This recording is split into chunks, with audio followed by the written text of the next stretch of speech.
the most shocking recent political event for lots of people was the election of Mr. Trump to the most powerful political office in the world, despite having zero experience in politics. That happened in November 2016, but earlier that year, the British electorate decided to take the country out of the European Union. No way back for Remain.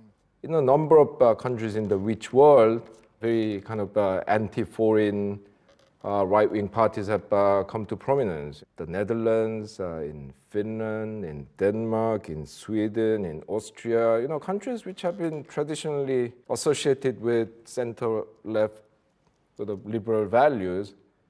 And this has made a lot of people ask questions about why this is happening. The supporters of these anti-foreign, anti-immigrant parties are often described as angry people. People who are angry because they have been left behind in the evolution of the global economy in the last few decades. Now, the term globalization was invented by an American business school professor whose name no one remembers now. We invent concepts and terms all the time to describe new things, and it was one of those. But suddenly in the 1990s, it took off. And at least since the mid-1990s, it has been the defining concept of our time. The basic definition of globalization is increasing flows of goods, services, capital, people. Although a lot of people who talk about globalization try not to talk about immigration, because it's a politically sensitive issue, and people who are gung-ho about greater openness towards goods and capital are not very positive about opening borders for people. So that's an interesting kind of inconsistency. But there's now a kind of more comprehensive definition which says it's not just about increased flows, but also about changing global rules. Now, these international rules sometimes force countries to change their domestic rules as well. Because sometimes it's just about not having tariff, not putting special conditions for foreign investors. That's more straightforward. But now, this the universal rules idea has spread so much that now countries are expected to change their corporate accounting practices to fit with the sort of Western practices. They have been expected to change their rules on patents, government procurement, lots of things that we had thought were not subject to international negotiation are now coming under this set of common rules. So the impact is much greater than just border control, if you like. Now, according to the dominant discourse, globalization happens because of technology. Technologies of communications, transportation, they have become a lot more developed with the development of digital technology. Now even information can be moved around. So, when you do, MRI scan of a patient in Boston, you can send it to actually India so that someone can read it there at a much lower wage rate and send it back. These technological changes have created, in popular expression, the death of distance. Distance doesn't matter anymore. And this has enabled us to deploy resources where they have the highest productivity. We are not bound by national borders anymore. And until they were wrong-footed by the 2008 financial crisis, many of our political leaders and leading economists, names like Jagdish Bhagwati and Jeffrey Sachs come to mind, were singing praises of globalization. Robert Rubin, who was the US Treasury Secretary, or what would be called finance minister in other countries, because of globalization and open market and the spread of market-based system, the world is a much better place. Kofi Annan was even more enthused about this, saying that this is not just about prosperity in the rich countries, but the only realistic way of pulling billions of people out of poverty. This was like trying to fight against the law of gravity. Or Robert McCormick, the chairman of the International Chambers of Commerce, said in 2003 World Economic Forum in Davos, people who are trying to stop this was against progress. And Mr. McCormick deliberately likened the anti-globalization protesters who are shouting outside these the venues in Davos, look, these are like the Luddites. Luddites are these the English textile artisans who lost their jobs to textile machines in the early 19th century, and at least some of them thought they could bring the jobs back if they destroy the machines. So they have become the byword for people who are fighting the inevitable, trying to turn the clock back. And Mr. McCormick was saying, you are against globalization, you are basically against progress. So there was a lot of confidence that this process will bring prosperity, lift people out of poverty. This is a unique chance for the humanity to leap to the next level. And they recommended, therefore, countries need to open up their borders. I mean, the most the immediate one was trade liberalization. So reduce tariffs, ideally abolish it, but you might need some revenue from it. So reduce it to a very low level. Get rid of quantitative restrictions like quotas. In addition to trade, investment was also liberalized. Previously, there were lots of restrictions on how much foreigners can invest in the financial market and what kind of assets they could acquire. I mean, many of these regulations have been abolished.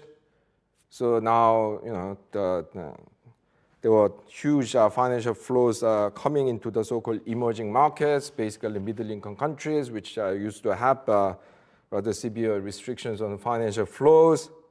Poorer countries are cautious about liberalizing finance capital, but a lot of them embraced foreign direct investment. So foreign direct investment is, actually there's no agreed analytical definition because basically it means someone acquiring a stake and a say in management in a company that does production activity within your national border. And that someone happens to be a foreigner. Now, sometimes it's what people call greenfield investment. So Intel, out of the blue, comes into Costa Rica and builds the microchip factory. But it could be also what people call brownfield investment. There's, some ailing car company in Turkey, and Volkswagen comes and buys it up.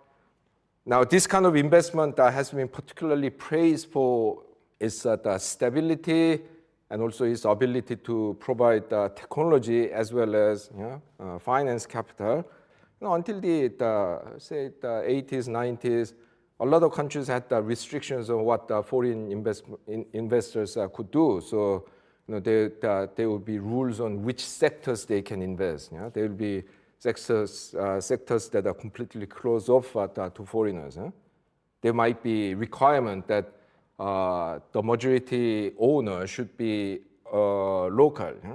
Countries could say, well, you have to source more than 50% of inputs from local producers, the ratio going up to 85% in 10 years. These kind of conditions are very common.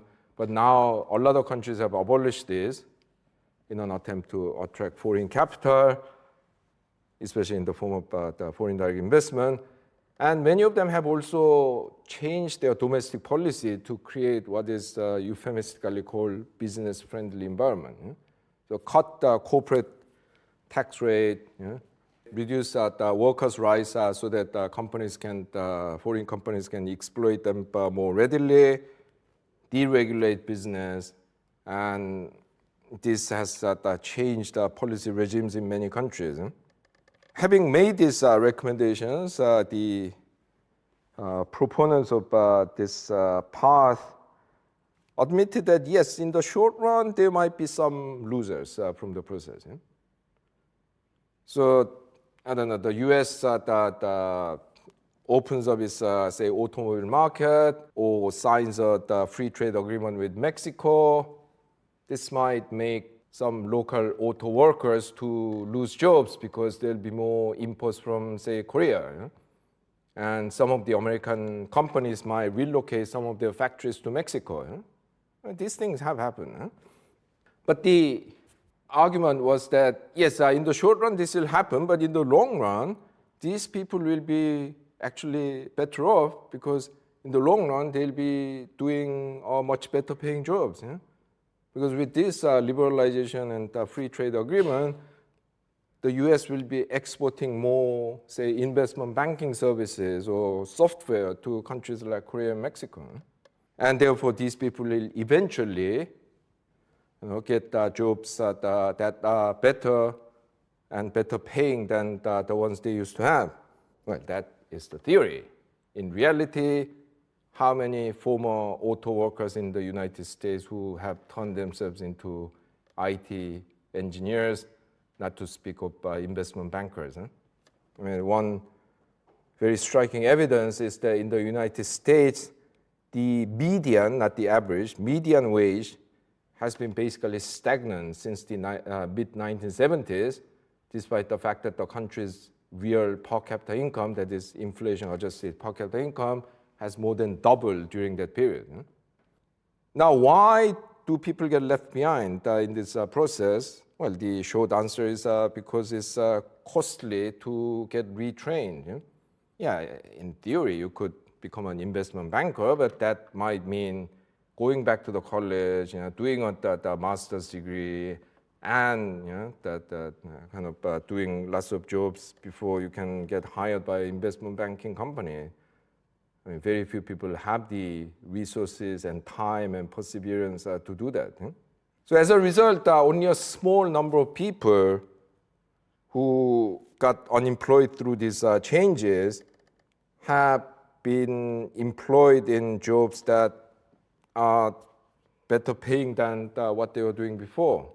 Most of them are either languishing in long-term unemployment or have ended up in low-skill jobs like security guard, shelf stacking in the supermarkets, or mail stripping, as in the British movie The Full Monty.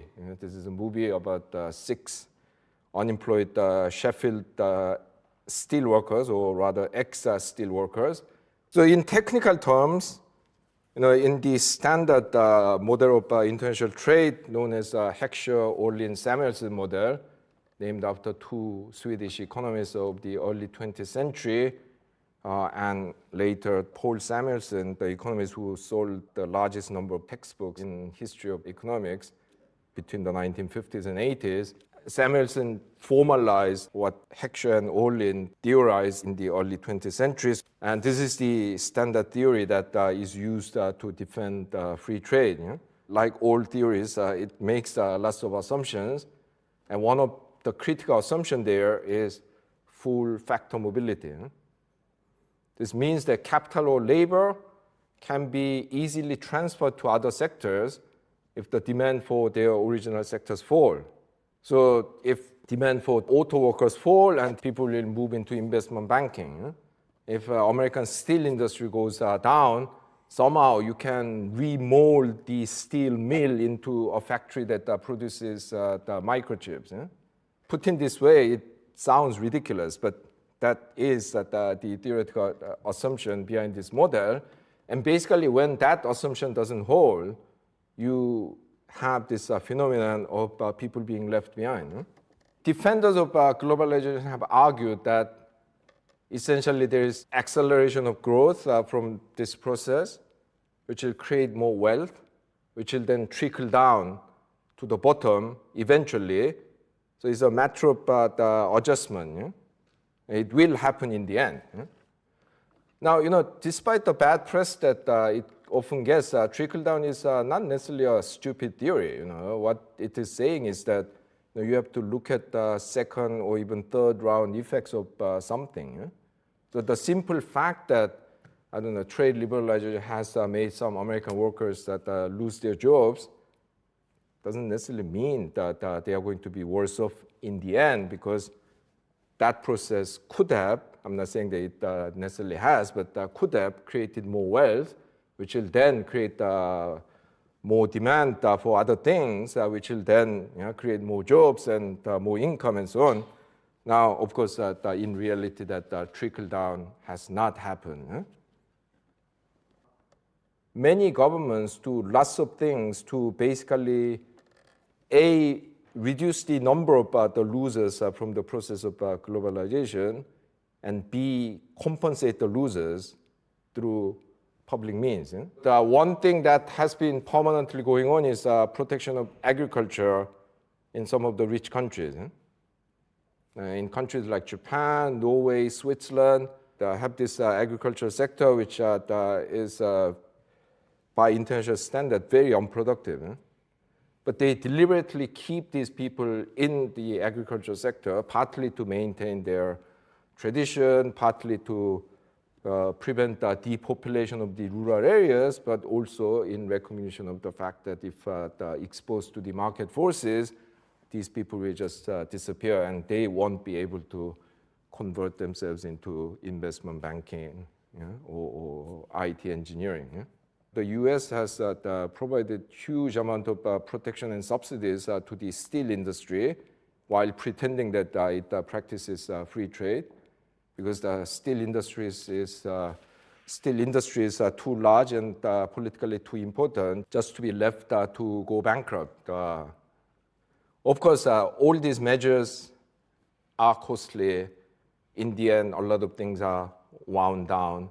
But a lot of countries are doing things in recognition that you will have a lot of people that are thrown into the scrap heap of history if you just let these global market forces reign. Governments can do something more proactive to help people to find new jobs. And the Scandinavian countries have been particularly good at this. They call this active labor market policy, which means that instead of just saying that, you have lost your job, you should find another job, they provide subsidized training. They try to help people look for jobs. Very often, the problem is that when you lose your job in, say, the town that used to make ships and somehow get retrained and try to move to another town to work as a software engineer, you often have to sell your house to buy another one, and then the finance becomes very tricky. So the government in Sweden has even given temporary loans to these people to be able to buy a new house and pay them back when they sell their original house. So you can do this range of things to improve labor mobility. So when you have winners from some economic process, whether it's trade liberalization or technological progress, the government can collect more taxes from them because they now have higher income, and use that to compensate the losers by providing them with income support, unemployment benefit, subsidized training, access to basic services. And this has helped a lot of people maybe still fall behind, but not so dramatically as their counterparts in countries with a smaller welfare state would do. If you are talking about the rough size of the welfare state, so in Western Europe it's typically around 25% of GDP. Many countries have about 30%, France, Finland, Belgium. In the US it's about 20%. In South Korea it's 10%.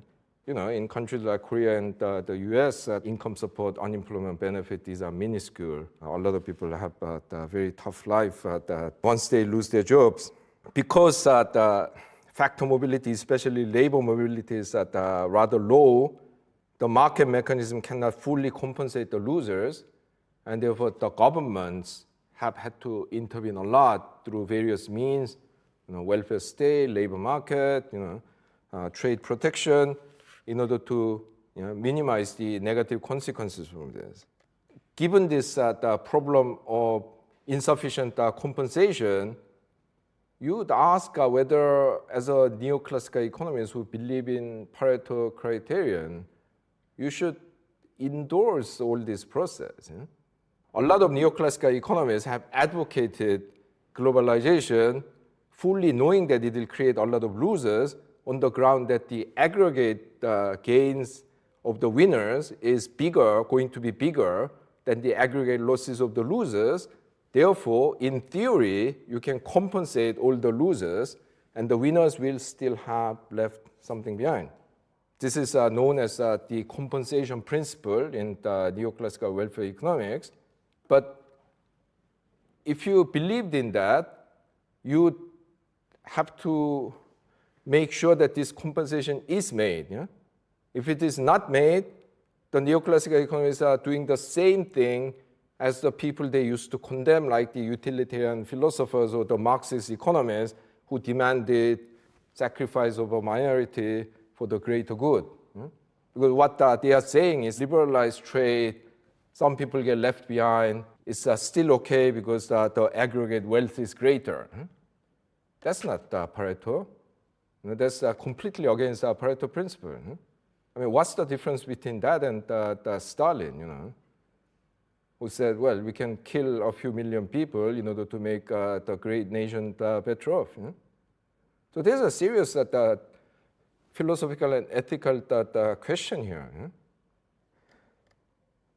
In the absence of full trickle down, in the absence of full compensation, the result of globalization has been broadly increasing inequality. It hasn't happened in all countries, but in about 2/3 of the countries, inequality has risen since the 1980s, and in some countries in a very dramatic way. Globalization has been going on for at least 2 centuries. Some people say 5 centuries. But I'm talking about the last 30, 40 years. The problem with this, the current phase of globalization is that it has failed to produce accelerated growth. Because when these pro-market, pro-liberalization policies, commonly known as neoliberal policies, came into stream in the 1980s, it was very much predicated on that argument. Growth is faltering, entrepreneurship is being choked by the government regulation. We need to revive the economy, open it up, deregulate, increase competition. That will drive people to become more productive. But when you look at the evidence, that is not what has happened. Now, before actually looking at the evidence, let me make one point. We very often hear that thanks to globalization, we are richer than ever. In itself, it doesn't really mean anything because we will be richer than ever as far as our economy is growing faster than population. So the relevant question is whether we are doing better than what we used to, and the evidence tells you that it isn't the case. Roughly speaking, for a few decades after the Second World War, the world economy was growing very healthily, 2.6%. In the next 35 years, growth has markedly slowed down. Basically, it has been halved down to 1.4%. So we might be richer than ever, but these numbers tell you that we could have been even richer. If we maintain the previous rates of growth, we will be even richer. Most countries in this earlier period were actually using rather interventionist policies, and they had a lot more restrictions on internationalization of the economy. Globalization was a very controlled affair in those days. Although there was gradual liberalization, even the rich countries had capital control. They had tariffs, all kinds of trade restrictions on foreign direct investment. So that makes you think, how come you had this period when most countries were using bad policies and the world economy grew much faster than what they have been in the last three and a half decades, when lots of things have been liberalized, opened up, and so on. Now, when you say this, some people say, oh, yes, but, you have to put this into context. At least the last 3-4 decades of globalization has lifted a huge number of people out of poverty, especially in developing countries like China and India. In worldwide terms, the working class people who have been hit very hard by the globalization process in the rich countries, yeah, they probably belong to the top 10, 20% of the world income distribution. So some people have accused these people of being really spoiled. You belong to top 10, 20% of the world, and you want to introduce all these restrictions on international trade and investment, which will make it more difficult. People down the ladder, like poor Chinese people and so on, to pull themselves out of poverty so that you can maintain some kind of relative position in your own economy. Now, there's some truth in that argument, but I think the argument has quite a number of serious problems. First of all, it is not just the working class people in the rich countries that have been left behind.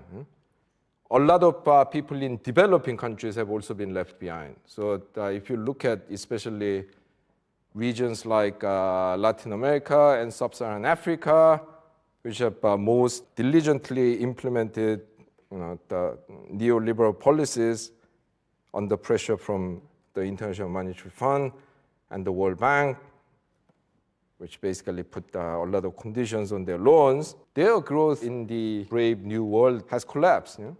You go to Latin America, a lot of people complain about the bad old days of import substitution. Per capita income in the region used to grow at over 3% per year in that period. And in the subsequent 30 years, the growth rate is not even 1% per year. Sub-Saharan Africa was even worse. Even in the 60s and 70s, it was growing at 1.6% in per capita terms per year. Yeah, not super rate, but it's not something to be scoffed at, because this is essentially the rate that today's rich countries grew during their industrial revolution. It looks bad only because you are comparing it to rate in Korea or Taiwan, that 5-6% per year. But in the next 30 years, the annual average growth rate was 0.2%. This means that after 30 years, Sub-Saharan Africa's per capita income was only 6% higher than what it was 30 years ago. In a good year, China grows that much in 6 months. Now, given that the rich countries during this period grew between 1.5 and 2% per year, this means that Latin America and Sub-Saharan Africa have been left behind. And the gap between them and the rich countries have vastly widened. And unbeknownst to the outside world, China experiences literally hundreds of thousands of industrial strikes, local riots, demonstrations. You could go to these Chinese people and say, you should still be happy because you have become richer, and Brazil has much worse income distribution than you. It doesn't work, because inequality matters only because you think you belong to a certain group. If I told you that there are 55 planets in the universe, which is that kind of intelligent beings, and all of them are vastly richer than the Earth, would you care? I wouldn't. I can't even go there. Probably some of the delicacies that these beings eat are toxic to me.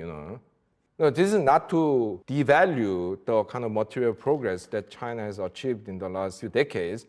It's been truly impressive, but don't think that this makes the old Chinese people happy. There are lots of angry people there. Now, having said that, I think that we need to be positive and realize that it is possible to minimize the number of losers from this process and actually compensate them more generously. And indeed, a lot of countries have done this. Yeah? So if you look at the income inequality statistics, you will realize that despite having a much more open economy than the United States, the Netherlands and Canada have seen no negative change in income inequality in the last few decades. Income inequality has risen a little bit in Germany, Japan, and Italy, but only marginally. And in Switzerland, there is even evidence that at least in the 1990s, income inequality fell. Yeah? Now, these are interesting facts because we have been told that these forces of globalization cannot be stopped. Yeah? Everyone has to just accept them. Yeah?